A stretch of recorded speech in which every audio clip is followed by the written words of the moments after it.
Alors, la vaccination des professionnels de santé revêt pour nous trois intérêts. Le premier, celui d'être protégé contre la Covid et donc de rester en capacité de prendre en charge les patients qui se confient à nous au moment où ils peuvent tomber malades et au moment où l'hôpital manque de personnel au vu de la tension qu'on a sur les lits Covid. Le deuxième, c'est de ne pas être soi-même, du fait de la maladie Covid, dans un de ces lits et de ne pas augmenter la charge de travail de notre propre hôpital.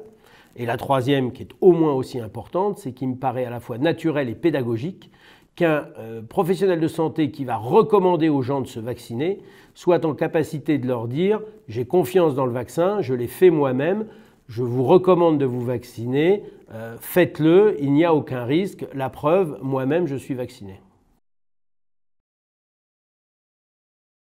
Alors, est-ce que le vaccin dispense des mesures barrières? Clairement, non. En tout cas, pas à la date d'aujourd'hui. On sait que quelqu'un qui est vacciné est protégé contre le risque de faire une forme grave de la Covid, donc c'est très important pour lui. On ne sait pas encore aujourd'hui avec précision si quelqu'un qui est vacciné peut malgré tout être porteur du virus, le SARS-CoV-2, le virus de la Covid, et le transmettre à quelqu'un d'autre. Donc pour l'instant, le vacciné doit continuer à respecter les mesures barrières.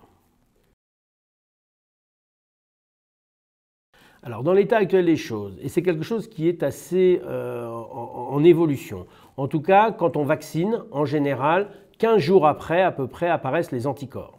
Pour le vaccin dont on dispose aujourd'hui, qui est un vaccin en 2 doses, une première dose, une deuxième dose 3 semaines plus tard, on sait qu'après la première dose, 15 jours après, les anticorps apparaissent, mais uniquement 70% à peu près des gens qui ont été vaccinés sont correctement protégés.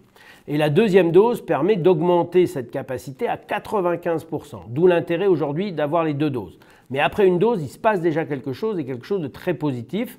Aujourd'hui, il y a une discussion que vous pouvez entendre sur les différents médias sur la nécessité de maintenir les 2 doses à 21 jours d'intervalle ou éventuellement à les écarter pour garder les doses initiales pour vacciner un plus grand nombre. Les Anglais se sont posé la question sur le sujet et pas plus tard qu'hier, l'Organisation mondiale de la santé indiquait que possiblement on pouvait peut-être écarter les doses pour vacciner plus de gens avec les premières doses dont on dispose.